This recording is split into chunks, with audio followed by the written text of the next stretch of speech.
जो जंग के 21 दिन में नहीं हुआ वो 22वें दिन में कैसे मुमकिन हुआ? ईरान के एक मिसाइल अटैक ने अमेरिका से लेकर यूरोप तक टेंशन बढ़ा दी है, जिसकी ना तो ट्रंप को उम्मीद थी ना नेतन्याहू ने कभी सोचा था। ट्रंप कह रहे थे कि ईरान की सेना खत्म हो चुकी है, उनकी मिसाइल पावर बची नहीं है।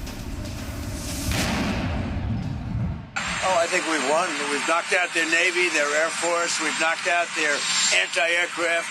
We've knocked out everything. We're roaming free. From a military standpoint, all they're doing is clogging up the strait. But from a military standpoint, they're finished. लेकिन ट्रंप को पता होना चाहिए कि जंग के बीच इसी ईरान ने दुनिया को हैरान कर दिया है। ईरान से पूरे 4000 किलोमीटर दूर है अमेरिका यूके का एयरबेस डिएगो गार्सिया। यहाँ भी ईरान ने हमला किया है। पहली बार इतनी लंबी दूरी की मिसाइल दागी है। 2 वर्ष दूरी की बैलिस्टिक मिसाइलों से ईरान ने हमला किया, लेकिन कामयाबी नहीं मिली। बीच में ही मिसाइल इंटरसेप्ट हो गई। डिएगो गार्सिया अमेरिका के लिए बहुत अहम बेस है, जहां बमबरदार तैयारा, एटमी ताकत से चलने वाली बंदूकियां और मिसाइल डिस्ट्रॉयर तैनात होते हैं। लेकिन इस अटैक के बाद सवाल ये कि जब ईरान के पास मिसाइल की रेंज 2000 किलोमीटर है तो 4000 किलोमीटर की मिसाइल कहां से आई? सवाल ये भी कि क्या ईरान ने जंग के बीच नई मिसाइल तैयार कर ली है, या फिर चीन और रूस जंग में अब खुलकर ईरान की हिमायत में आ गए हैं, उसे लंबी दूरी की मिसाइलें मुहैया कर पा रहे हैं। ईरान को चीन और रूस की मदद से अभी तक तस्दीक नहीं हुई है, लेकिन ट्रंप इसके इशारे भी दे रहे हैं। साथ ही ये भी बता रहे हैं कि उनकी फौज के सामने कोई नहीं खा सकता। It's amazing. It's not. I don't want to get too crazy here. Not a contest. It's not even a contest. They do whatever they want. They can't. They had a lot of great equipment, Russian equipment, Chinese equipment. They had plenty of money. That equipment was useless against us. Useless.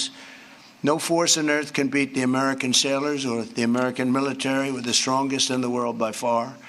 Trump अपनी फौज को भले ही ताकतवर बता रहे हैं, लेकिन Diego Garcia base को निशाना बनाकर ईरान ने ये पैगाम भी दे दिया है कि उसके एयरबेस मिडिल ईस्ट के बाहर भी महफूज नहीं है। अब तक ईरान इस जंग में जो मिसाइलें इस्तेमाल कर रहा था उसकी रेंज 2000 किलोमीटर या उससे कुछ ही ज्यादा थी। ईरान के खुर्रम शहर 4 मिसाइल की रेंज 2000 किलोमीटर है। एमाद मिसाइल 1700 से 1800 किलोमीटर तक ही मार कर सकती है। सेजल मिसाइल की रेंज 2000 से 2500 के बीच है। इसके अलावा शाहब 3 मिसाइल 1300 से 2000 के बीच ही टारगेट को तबाह कर सकती है। लेकिन 4000 किलोमीटर की मिसाइल से हमला अमेरिका और यूरोप की धड़कनें बढ़ा रहा है। इस हमले के बाद सबसे ज्यादा टेंशन ब्रिटेन में है, क्योंकि कीर स्टार्मर सरकार ने अमेरिका को फौजी बेस इस्तेमाल की इजाजत दे दी है, जिसके बाद ईरान के वजीर खारजा ने ब्रिटेन को सीधी चेतावनी दे डाली है। ईरान के वजीर खारजा सैयद अब्बास अराक्ची ने कहा है कि इससे ब्रिटिश शहरियों की जान खतरे में पड़ रही है। ईरान अपनी सेल्फ डिफेंस के हक का इस्तेमाल करेगा। ब्रिटेन का ये कदम ईरान के खिलाफ जंग है। हॉर्मुज में डर के चलते नाटो मुल्क अमेरिका की मदद के लिए आगे नहीं आ रहे, लेकिन ब्रिटेन ने अमेरिका के लिए फौजी बेस देकर अपने लिए मुसीबत में ले ली है। यानी अब ईरान के टारगेट पर ब्रिटेन भी होगा।